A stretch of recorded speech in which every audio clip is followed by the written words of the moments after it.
Amazon MGM Studios and how they automate the financial close process with SAP and AWS. Appreciate you being here. I'm joined by my colleagues who will join on the stage shortly. I'm Chris Foster. I run our worldwide program for RISE on AWS, which is the SAP program. And we're very excited for you to be here. Also joined with another AWS colleague of mine, John Friesen. He is the senior sys developer for SAP here at AWS. And the person who you've come to listen to primarily is probably Tiagas Ramasamy, who is with MGM Studios, and he is head of the finance applications there. So by show of hands, how many of you are currently AWS customers? All right, thank you for your business. We greatly appreciate it. Without you, we wouldn't have reInvent or this conference every year. How many of you are SAP customers? All right, quite a few. How many of you are both? All right, fair amount of hands there, thank you. How many of you are developers in both worlds? Okay, quite a few. Well, thank you. So we're going to jump into a specific agenda today. I'm going to start off by telling you why SAP and AWS together are better together than separately, which has traditionally been the case in years past. I will then hand it over to Tiagas, who will describe a specific pain point that MGM Studios was going through and how he solved it with the use of AWS services in conjunction with his SAP ERP landscape. He'll talk about the limitations, the before and after, and share some ideas with you. We'll then hand it over to John, who will go through what the AWS SDK for SAP ABAP programming is, how it works, how easy it is to use. We have a special announcement for you on the access to that as we get into the presentation later today. And then if we have time, we will open it up for a short Q&A so you can ask some questions. So let's first start describing why AWS and SAP are better together, specifically innovating in the cloud. So as you're moving your SAP landscape into the cloud and into AWS, you have a choice, specifically and especially if you're going RISE with SAP, you have a choice of a cloud provider. And your choice matters because not every cloud provider is designing their systems the same, unbeknownst to others out there in the marketplace. And so our mission is to provide technical advantages from an infrastructure perspective, as well as providing services and innovations and solutions that you can help transform your business to do things better, to do things more simply, and be more innovative for your customers, for your business constituents. And so you need a cloud service provider who's going to give you the most performant, reliable system available for SAP mission-critical applications. You're going to have someone who's going to give you the services to help you accelerate your migration so that you don't get bogged down in an entire process of migrating all your applications in the large SAP ERP landscape to AWS, and streamline and simplify a lot of the operations of either running SAP natively on AWS, if that's self-managed by you and your company, or with RISE with SAP as well. And then fourthly, and most importantly, is to innovate and transform your business with ease of use and quickly so that you can adapt to business changes that happen so quickly in the marketplace today. So let's take a deeper look at how AWS is helping SAP customers like you innovate in the cloud. So if you really want to make a change, if you really want to make an impact in your business processes, you probably want to start with those applications that are business critical, ones that actually move the needle for your organization and for your different business constituents. And so where does that data reside? Where are those business processes? They're typically in mission-critical applications like SAP, right? That's where the gold is. They are the system of record. Most people know that somewhere around 77, 78% of the world's transactions touch an SAP system somewhere, somehow. And so since SAP is the backbone or the system of record as a mission-critical application, you're going to want a service provider who's going to help you provide those benefits, both technically and an innovation perspective, and use someone like AWS to help you realize your vision, help you start from an idea to full realization of innovation and transformation of those business processes. Get access to the data that's in SAP so that you can do better things and simplify the business processes for your business. And now you have access to over 240 AWS services available to you that you didn't have before to seamlessly connect to SAP. And you do that using an AWS SDK for SAP ABAP. It's a tongue twister. Try saying it 5 times fast. But these types of services include IoT, machine learning, analytics, cloud, storage, networking, on and on. You probably are investigating a lot of them here at the show, and please do that, because once you come out of today and you understand the power of the AWS SDK for SAP ABAP programming, you're going to dive right in and be able to use those services for free. So let's now take a look at a customer who's used the power of SAP in conjunction with those AWS services to innovate their businesses. There are a few up here on the screen, but one that I want to point out is right in the middle, Samsung. So Samsung Electronics has an SAP-based digital marketing platform, and it handles some of the largest volumes. Think of Samsung Electronics, everything from Galaxy phones to televisions to so on and so forth. Hundreds and hundreds of products that they sell. And for years, those systems ran on-premise. And events like Black Friday, Cyber Monday, like today, Galaxy Unpacked, that pushed them to a greater than 90% utilization of their systems. But when they moved their systems to AWS and started using some AWS services, they were able to extend the capabilities, extend the functionality of those peak days or peak events, and use systems and services like SQS and SNS, and now are able to achieve a 300% increase in that sales volume that they otherwise would have lost. A huge ROI simply by connecting SAP sales orders from online events through Amazon services like SQS and SNS. So the ABAP SDK, and I'll use that for short, it's the AWS SDK for SAP ABAP programming, makes it easy for ABAP developers to extend and transform SAP-based business processes. And you harness them by seamlessly integrating SAP and AWS services together. Well, John will show you how easy it is.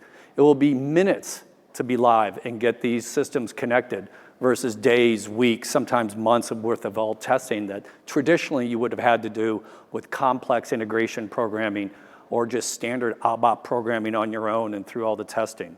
So now you can accelerate your business process innovations because you have this SDK to combine and use the two together. It's like chocolate and peanut butter. They're better together, right, versus separately. And you can still maintain a strong security profile because we encrypt all the payloads with HTTPS and use SAP security level permissions. And then your ABAP programmers can be upskilled to actually do transformative work versus just coding. And it makes it easy for them to do more cloud-based solutioning versus just straight programming. And so when you look at the functional areas that typically are most used in an SAP ERP environment, the columns are here, and you can see them. But now with the services that can fit into those functional areas, you can now connect your shop floor with Amazon IoT or machine learning, maybe even perform smart predictive maintenance. You can automate document processing, paper invoicing, maybe even language translation. You can automate all of these types of events that typically were manual or had exception-based processes within your company. Or seamlessly connect the CRM system like Salesforce or other SaaS-based CRM systems that are typically trying to get integrated with SAP but being very difficult, you now have the ability to do all this seamlessly with the AWS ABAP SDK. So let me now turn it over to, for the advanced, now let me turn it over to Tiagas, because he's going to give you a real-world example of his company, MGM Studios, and how they use these services together. Tiagas? Thank you, Chris. 2024. Thank you for taking time to attend our sessions. I am Tiagas Ramasamy. I am the head of finance applications here at Amazon MGM Studios, and which includes SAP. Before I talk about what we have done, how we used ABAP SDK that Chris kind of talked about, let me kind of give you a little bit about who we are and what we do. So Amazon MGM Studios is part of Prime Video, which is obviously in the media business. Show hands, how many of you are Prime or Prime Video customer? Amazing. Thank you for being a loyal customer. As Chris said, customer obsession is one of our LP that we seriously pay attention to. So Prime Video is our SWOT, which is streaming video on demand, TWOT, which is a transactional video on demand, and channels. Probably your favorite show, such as Lord of the Rings, Rings of the Power, right? Or you may have your favorite shows from other channels, such as Max Plus or Paramount Plus. You can watch it using Prime Video. The second business we have is movie business. Show hands, how many watched the movie Creed 3? One of my favorite movie in 2023. Michael Jordan's amazing directorial debut movie, one of my favorite in 2023. Of course, in 2024, you probably, if you're a tennis sports fan, you probably watched The Challenger. If you are a Thanksgiving holiday movie fan, you probably watched The Red One. Those are the movies that we make at MGM Studios. Lastly, we have a TV business. How many of you are a Shark Tank fan? There is an interesting fact about Shark Tank.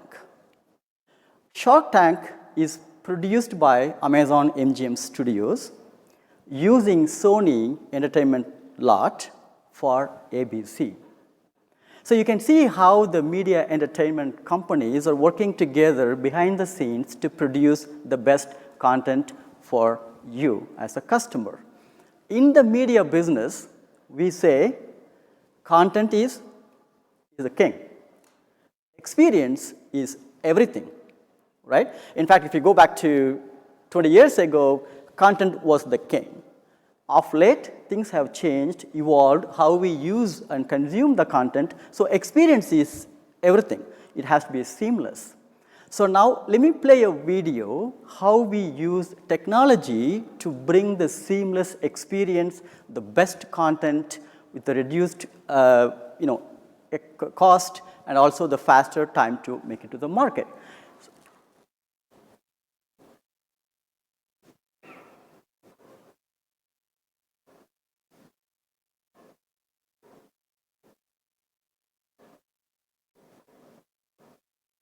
Way back in filmmaking, right? Translights or other types of rear projection that was on set and on stage.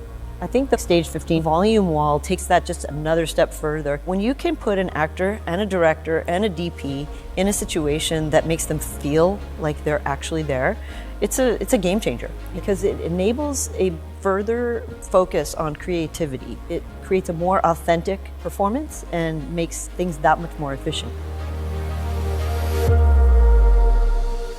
Stage 15 is a window to the world. Our wall here we built was 80 feet in diameter, 26 feet tall. We were one of the first studios that built out our own drywall. It's all encompassing. You can bring any environment here and shoot here locally and not have to travel to different parts of the world. But we really want to take new technology and be able to build it and offer it internally to our team. It's a place where you can safely experiment. There are difficult and unsafe shooting scenarios in chase sequences and battle sequences and such that you can actually do very safely for crew and for cast in a virtual environment. So it became an opportunity of innovation. The technology itself is groundbreaking. In this day and age, it really is all about interactive backgrounds that are photoreal and have parallax and act and work like real backgrounds. And that's where the volume comes in, that you have depth and parallax when you move the camera around. So all this is done through an Unreal Engine, game engine, and all the assets are built in Unreal. So we're able to project those on the wall and then be able to move our assets around, be it CG characters or props like the flashlight or anything else. It all work within that CG environment and be real time. What you see here at Stage 15 isn't just technology, it's also production workflow. The cloud is what's powering this stage right now. So our infrastructure for compute and storage of the data is what's behind all of this. So the idea of having camera to cloud, all that footage is being sent right to the cloud, right to the editorial bay, and the editor's cutting it and starting to work with it. It's a way to really have real-time responses to what you're shooting, to know that you're getting what you need to, and you're also able to kind of change the plan a little bit and make things a little more innovative if you want to, based on what you're seeing. So AWS has multiple touch points within our workflow that help us be more efficient. And I think that each step in production along the way, both on screen and in the back room of development and coding, there's an application for generative AI. And if it can help save 10 to 20% of the time that it normally takes in some very mundane tasks, for example, well, that lets you, again, iterate on the creative aspect of what you're doing. And that's what technology is. It's a device to be able to tell the story. Directors come in and say, can we do this? Could we do that? And we're starting to have less compromise and get more epic, more big. We're talking about being in the era of endless possibilities. If you can think it, we can make it happen. So what you have seen is how we use the technology to produce the content, how we reduce the cost to make the content. But now let's talk about the technology folks, like all of us, using a technology from AWS to improve the customer experience, reduce the time, improve the efficiency in our close process. As a finance head at MGM Studios, one of my responsibilities is to make sure my accounting and finance team is able to close their book on time every month, every quarter, every year. Show hands, how many of you are supporting your business close process in your business? So you know the pain points, right? If I show you my checklist that my accounting colleagues are using every month to close the book, it's a 620 line items in there. You can imagine how complex it is. And most of it, everything was manual process, use a lot of Excel. So it took 3 weeks to close the book every quarter, every month, every year. You can imagine some of them, their full-time job is closing the book, right? So we have the goal to reduce the close process to 7 business days, end to end, including producing the financial report to the CFO and to give you the auditors at the end of the close process, right? So end to end, we want to reduce it by 7 business days. Now, let me talk about our environment so you can understand what is we are dealing with, right? We are not on S/4HANA yet.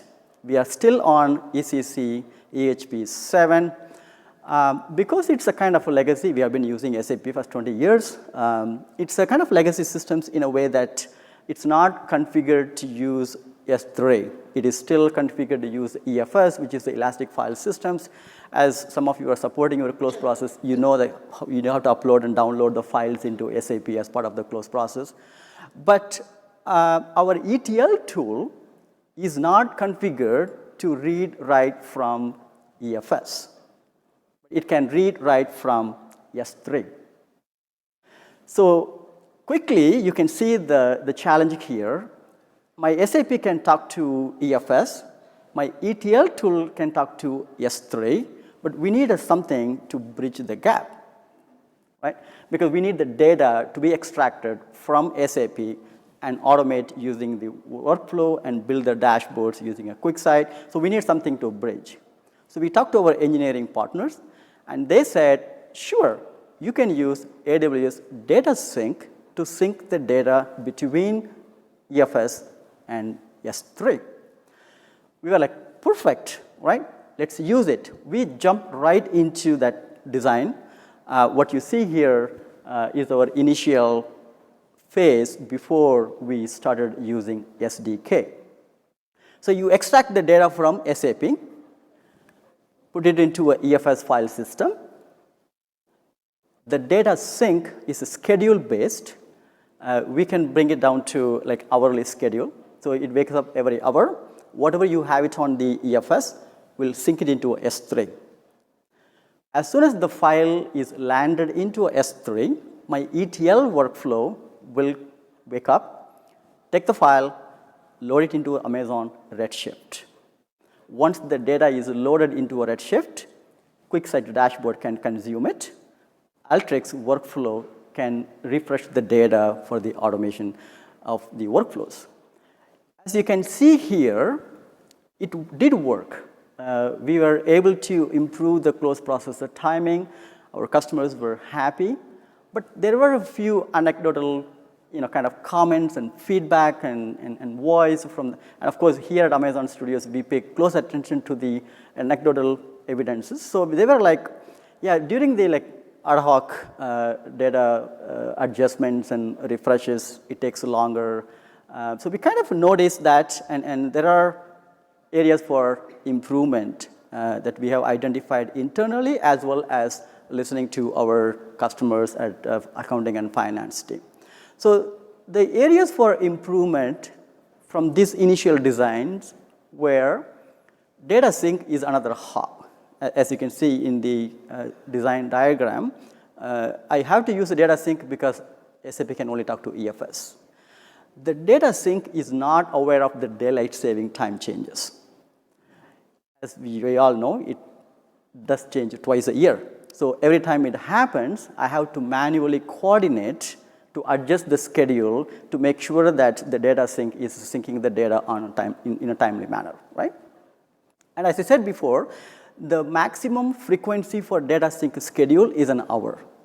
But we do have some workflows that runs every 30 minutes, or we wanted to run every 30 minutes. In the initial phase, we couldn't do it because the data sync had its own limitations. And because the data sync is schedule-based, although my accounting and finance team updated entries in the financial systems, that data won't be refreshed on the target side until the data sync the data, right? So the overall time it takes to refresh the data from the source to target was taking longer. And finally, as I was saying, it is not a trigger-based. So the data sync is scheduled to sync the data on an hourly basis. But there was an expectation from our customers that, hey, I want this to be 30 minutes, right? So we talked to our AWS colleagues and friends, and we told them our pain points and how we want, we want to improve this. Here are the, opportunity for improvement, and we need some help. They talked about ABAP SDK. We literally jumped right into that solutioning, and we did a POC. It took us like 3 days to even make sure that it works, kind of a thing. And the AWS colleagues and friends were amazingly helpful, and they promised it's seamless, it's easy to use it. You try it, you will not regret it. So we jumped right back into the solution. Now you can see that compared to the previous design, how it is simplified, right? I don't have EFS, I don't have data sync here. Because we were able to remove those two hops, here are the benefits, right? Easy to implement. In fact, John will give you more details about the capabilities and how easy to use and what are the documentations available for us to jump in. One less hop and a failure mode, so now I don't have to worry about data sync, right? I don't have to worry about daylight saving time changes anymore. And the frequency can be in minutes. Since most of you are using SAP, we can schedule the data extract within SAP down to 5 minutes, 10 minutes, 15 minutes, doesn't matter. So I don't have the limitation of an hourly schedule, right? Because it's not a schedule-based anymore, it's a trigger-based, the overall time it takes to refresh the data from source to target considerably reduced. And finally, the pipeline becomes trigger-based. I don't have to worry about the schedule to refresh the source data using a data sync. Hopefully, you see the benefits right away by just using ABAP SDK for SAP programs. Now, let's talk about the implementation steps. As I was saying, it's pretty easy to use it. Literally, these are the 5 steps that we need to perform to use ABAP SDK. ABAP SDK comes with the transports. It has 2 types of transports, core and service transports. If you're using it for S3, then the S3 is part of the core transports. You don't need any additional transports. But if you're using other services like SNS or SQS or Redshift, you need to install specific services for the transport for those services. In fact, because we love the way SDK helps us to seamlessly extract the data from SAP, now we are kind of like doubling down and using other services like SQS, SNS, because there is other project that we are working on to refresh the data from SAP on a real time. So we are using the queues and the messaging services to get the data out of SAP into the target systems in a real time, right? And once you install the transports, you configure those profiles in global settings. We all know what you basically mentioned those settings, your S3 buckets, your log file locations, your trace file locations, and your security roles, because again, SAP, it's very important that we maintain who can do what from the separation of duties standpoint. So we create those roles for the admins and the developers. And of course, then you go ahead and create your S3 bucket, right? Based on your standards and configurations. So you may have one S3 bucket, or you may have multiple S3 buckets for your dev, QA, prod, and so on and so forth. Once you create the S3 buckets, give the access to the right IAM users, right? And then you just use that S3 bucket in your programs by just calling the methods. I'll give you a little bit more details about those. Right? So once we install the transports, we configure the profile parameters and global settings, set up those SDK specific security roles for admins and developers, because we use a physical role as well as a virtual role. I'm sure some of you are using both physical and virtual roles, but based on your standards, you create those roles, create the S3 bucket, provide the access to the IAM roles, and then you make your program changes or create your program if it is a new program, and simply calling those APIs and those methods. Literally, I took this code from my program, how to read from S3 and how to write into the S3s, right? Just get objects and put object are the 2 methods I need to literally communicate with my S3. Right? Now, let's talk about next step. As I was saying, we are still on ECC. We are working on a project to decide what is our next gen financial system is going to look like. Most likely next in 2025, we will have that and then move on with that solution so that we will upgrade our existing legacy systems. And I was also saying we are just using the S3 ones, and then the other project we are using SQS and SNS. But imagine if you can extract the data from SAP right into a Redshift directly, you remove the workflow pipeline completely. So you are able to achieve the 0 ETL pipeline. Yes, if you're doing a lot of transformations, you have to figure out where do you want to make those transformations of the data. But let's say you are just extracting the data from SAP and right into a Redshift directly. You don't need a S3 anymore. You don't need a workflow anymore. Your data will be in your Redshift tables. Or if you're using a data lake, obviously, we use both data lake as well as the Redshift cluster. But if you're using just a data lake, then S3 is amazing. But if you're using any of the other services, like we are using a Redshift, but you may use any other data services from AWS, but it can directly load them into a Redshift. So I do not need workflow pipeline at all.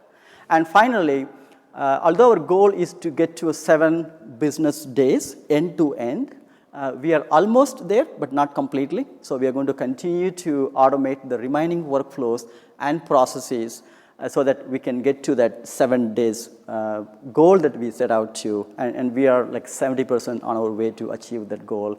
Hopefully by Q2 of next year, we will be like achieving the 100% of the goal that we set out to.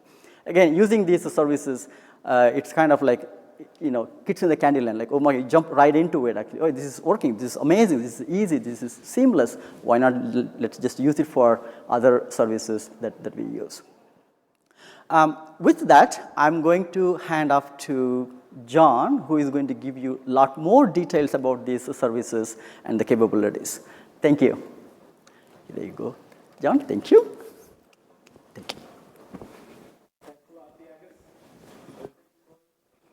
I'm John Friesen. I'm a senior sysdev here at AWS. I'm on the team that delivered the AWS SDK for SAP ABAP.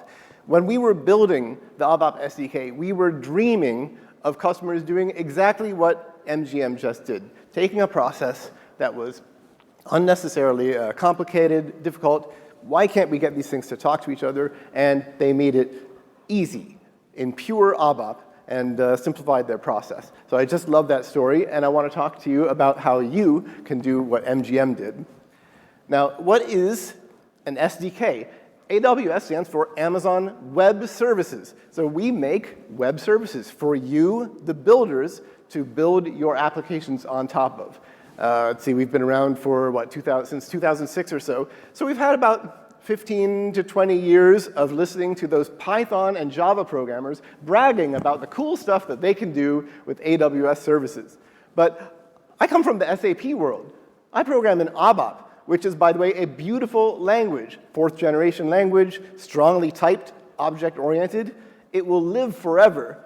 So we were so proud to release the AWS SDK for SAP ABAP. Finally, an SDK for us, the SAP practitioners.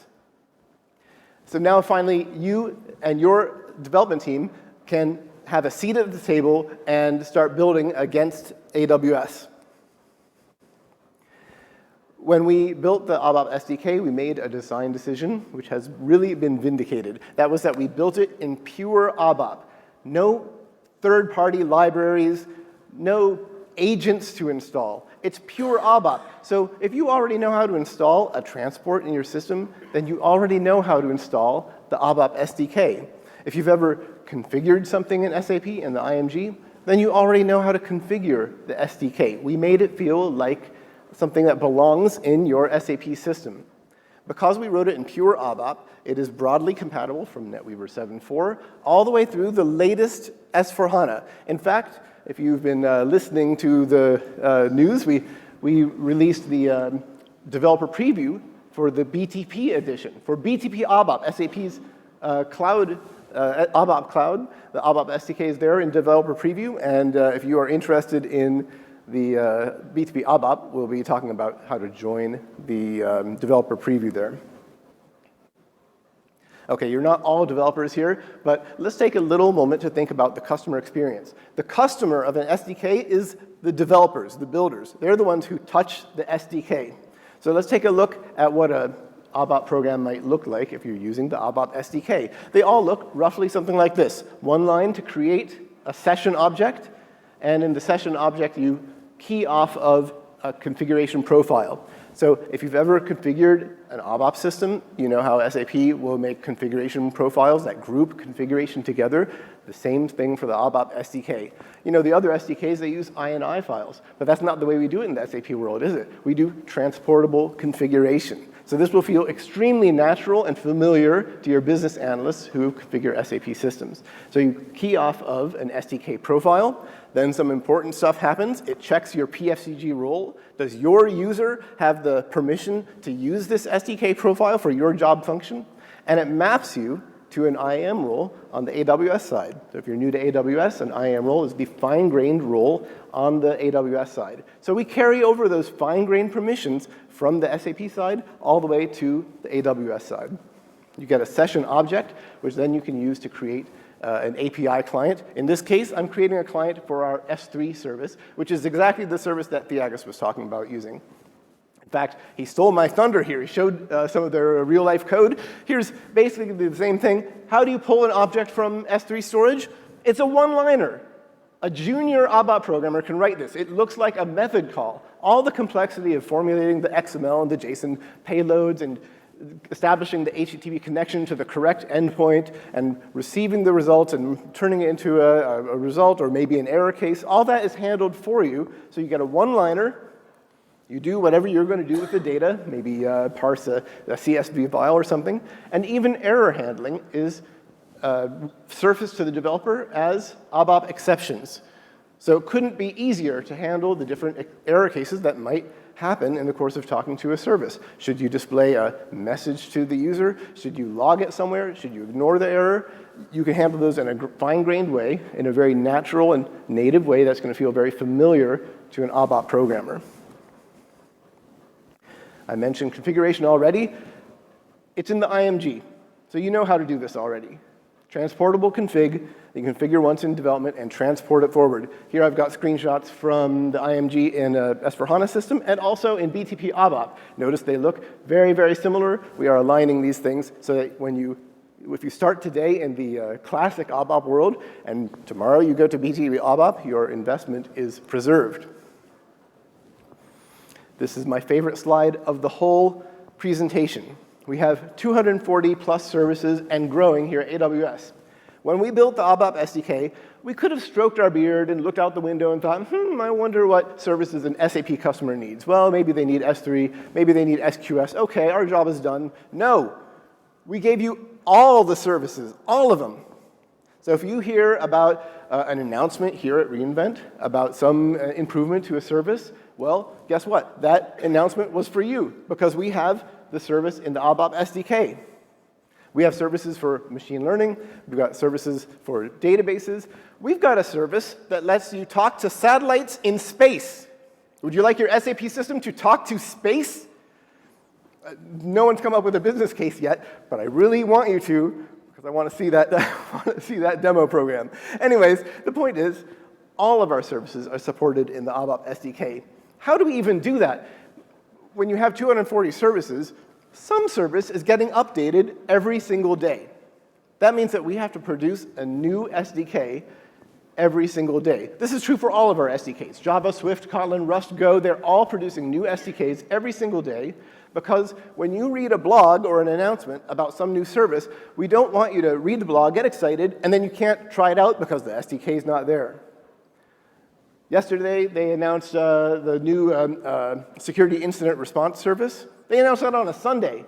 Today, it's in the ABAP SDK. So we release the ABAP SDK at the same level, hold it to the same bar as our other SDKs, all of our other SDKs.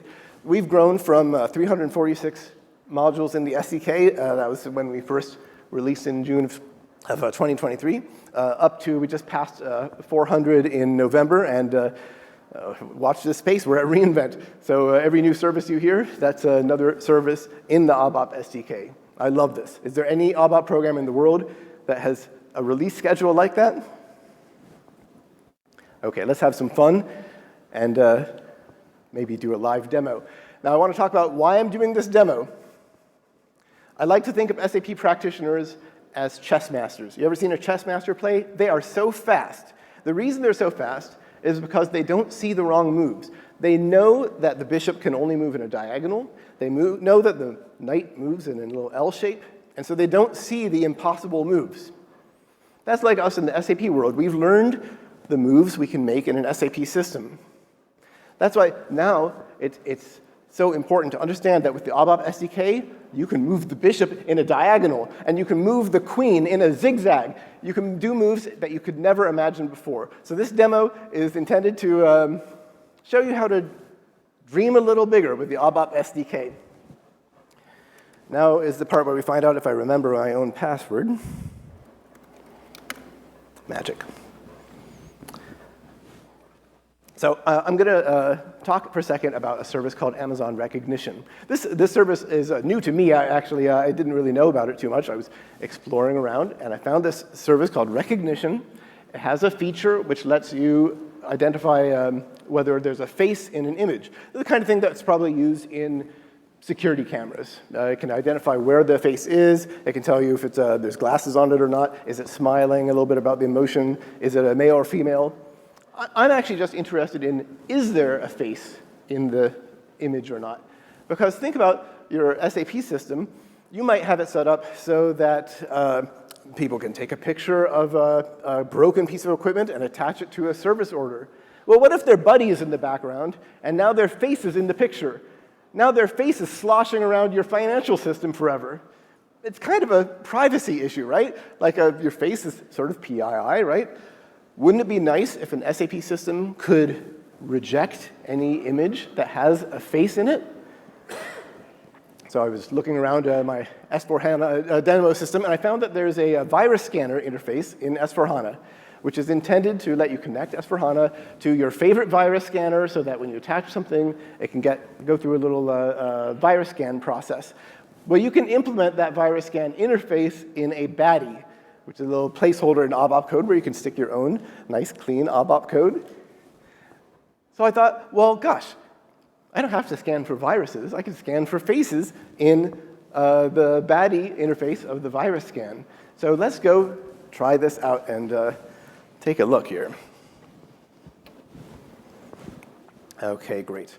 Before we go into the demo, let's go look at the code for a second. After all, that's the customer experience.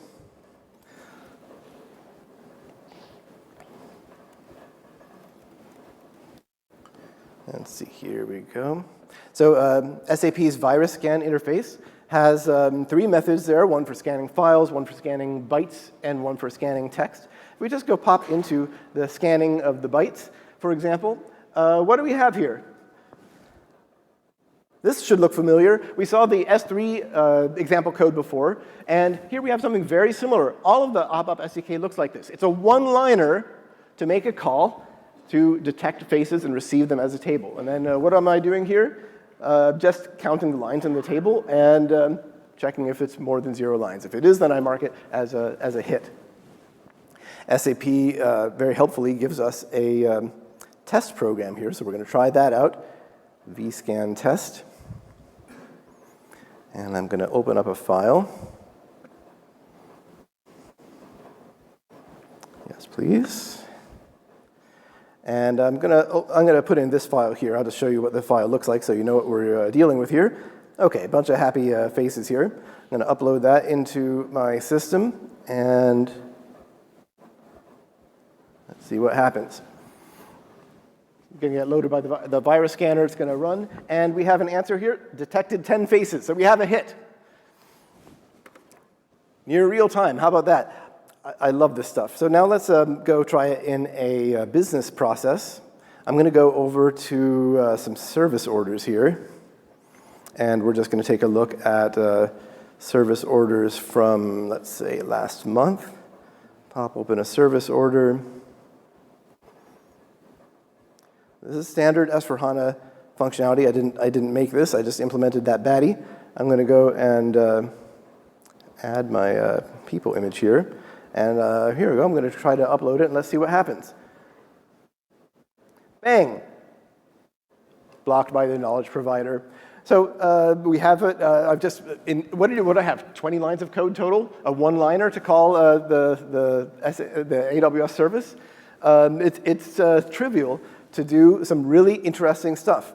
And I love this use of the virus scanner. You could do all kinds of functionality, you can imagine, to run various processes and checks against documents that are coming into your system.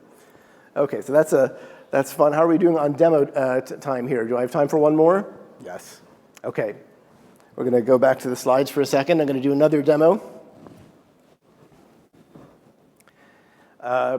This one's going to be a little bit out in left field. We're going to really have some fun. Amazon has a service called Amazon Bracket. This is a service that lets you send jobs to quantum computers. Everyone know what quantum computers are? A normal computer has bits that can have values of 0 or 1. A quantum computer has bits that are called qubits that can have a value of 0, 1, or a simultaneous quantum superposition of 0 and 1 simultaneously. It's like Schrodinger's cat, if you've heard of Schrodinger's cat.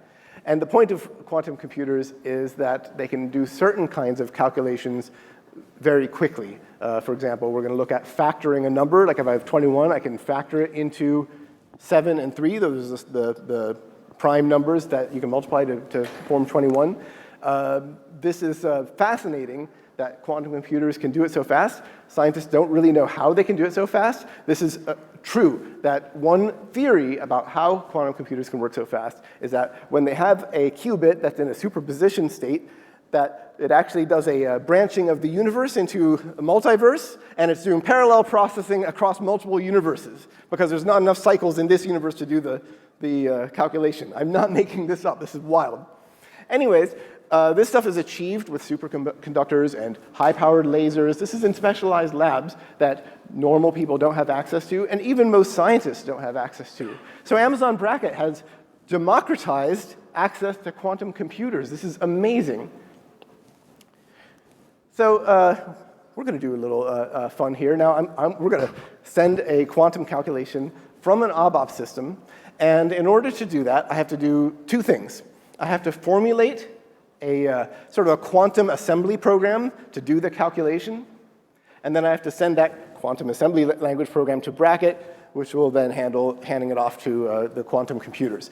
And to formulate a quantum assembly program, you need some high-level math, okay, some high-powered math, and it turns out there are some Python libraries that make it really easy. Well, I'm in ABAP. I don't have access to Python. Now what do I do? So has everyone heard of AWS Lambda functions? These have been around for about 10 years. This is our serverless, one of our serverless compute capabilities where you can put a function and run it in sort of a little mini cloud container. When people talk about Lambdas and why they're so great, they talk about how it's so elastic. Man, if you want to send 10,000 requests, it spreads out, it does all the processing, and then it fans back in. So Lambdas are always talked about in that way, but Lambdas are useful in a totally different way that no one ever talks about. A Lambda function encapsulates an execution environment, like a JVM of a certain version or a Python interpreter of a certain version, plus a bunch of libraries that you might depend on, plus your own code. It bundles it all up together. So if you've got some Python code that you want to call from SAP, it's perfect because it bundles it all up. You can call it effortlessly with the ABAP SDK. We'll talk about that in a second. And you don't have to install Python on your SAP system. Keep your SAP system nice and clean. No one ever talks about this, but I think it's extremely useful. So let's go and have a little fun and try this out here. So we'll go pop in and look at the code first, like I did before.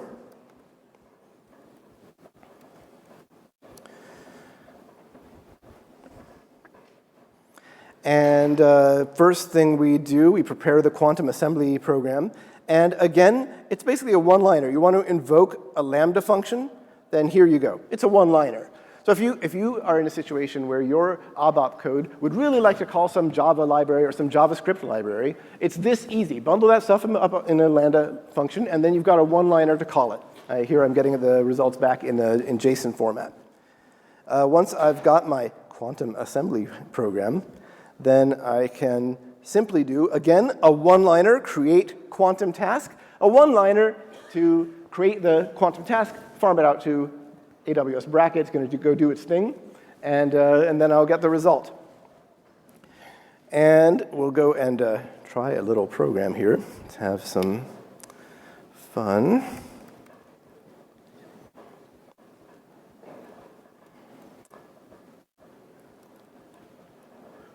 Here we go. And let's just try 15 here since I've got it as my default value.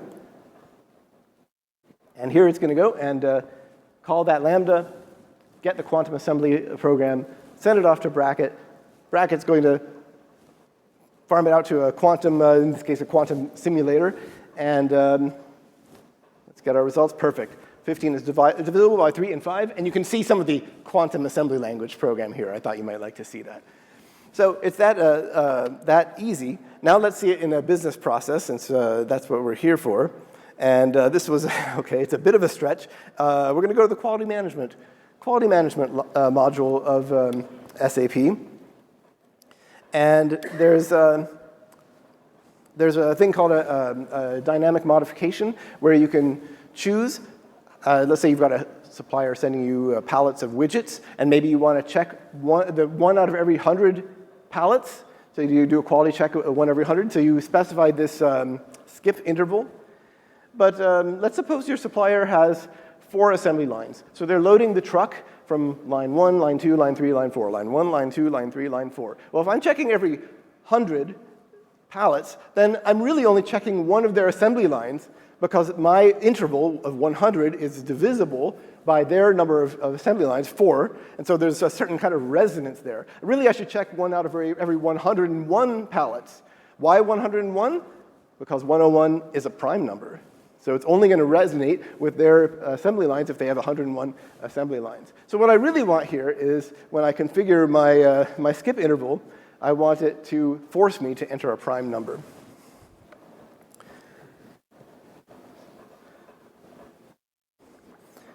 So I've implemented a little enhancement, dirty core. And let's go enter in a number of steps here. And this session is MAM219. So we'll try 219 for fun. There we go. So I was blocked. It's divisible by 3. Ladies and gentlemen, I think we've made history today. We might have just had our first, is this the first time in the history of mankind that an SAP system has entered the quantum realm? Okay, it's a silly demo, okay? It's not a real business use case. But the point is, I want you to show you how you can dream big. If I can send an SAP system into the quantum realm with just a couple lines of code, imagine what you can do with 240 plus services in your SAP system. We've got services for a time series optimized database. Do you have time series oriented data in your SAP system? We've got services that can extract fields from PDF documents. Do you have PDF documents in your SAP system? I love our IoT services. So you can send messages to an IoT device. How would you like to extend the user interface of your SAP system so that your business processes, like your repair orders, are reflected on the Anden lights on your shop floor? And this stuff actually becomes pretty easy because the ABAP SDK makes it so easy. So I want to talk about how you can get started. First of all, if you're from the SAP world and not the AWS world, it helps to get familiar with our services. We have a great documentation page that talks about all of them. I was just exploring it to look for a demo idea, and I was looking at the recognition service. I didn't know much about it, and I saw that it could do face recognition. I thought, oh gosh, I've got a business case for that. That's easy. I guarantee if you take a rainy day and just explore our documentation, you will get ideas for what you can do for your business that you never thought were possible. The bishop can move in a straight line, and the queen can move in a zigzag. We also have code examples, not just for ABAP, but for all of the languages that we support in our, I think, 11 SDKs. And we have copious documentation for the SDK, our SDK itself. In fact, you know what? Let's just pop over for 1 second. I want to prove something to be true. I wasn't lying before when I said we produce a new SDK every day. Here's our release notes. And you can see it. It's true.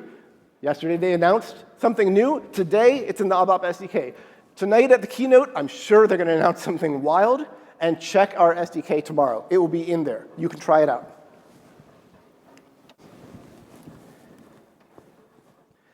As you're exploring the world of AWS services, you're going to find a lot of Python examples. Well, the good news is the Python SDK is very closely aligned with the ABAP SDK. Look at this. It's basically a line-for-line translation. So it's really easy to take something that you see in a demo or a blog for Python and turn it into ABAP code. These things are deliberately aligned. And did I mention that our SDK is free? There's no charge for it. So you can download it tonight, install it on your favorite sandbox system. We've got a developer guide that has a getting started guide that takes you through the process of installing it, configuring it, setting up security, and even your first Hello World program. So by the time you are landing in Albuquerque on Friday, you can have a demo to show your team when you get back home. And I want to mention, finally, that we are in the developer preview for the BTP edition of the ABAP SDK. So if you are interested in BTP ABAP, please join our developer preview. We would love for you to try it out. We have some other stuff here at reInvent I hope you're aware of. First of all, we have this discovery session that you can do all about SAP on AWS in RISE. So give that a try. And please visit our SAP kiosk, where you're going to have experts that know all about SAP on AWS. Would love to talk to you. Look at this slide. This is amazing. This is all of our SAP sessions here at reInvent. I'm so proud that we have so much SAP content here this week at reInvent. But don't forget my main point. Because of the ABAP SDK, every session here at reInvent is an SAP session. They don't even know it yet. But you can go to an automotive session, let's say. They're going to talk about Python or Java, but you can be thinking, I can do that in ABAP. Okay, every session here is an SAP session. Okay, we really want your feedback. We want to get this better every year. So please fill out a session survey. Let us know how we did so we can keep on bringing great content to you.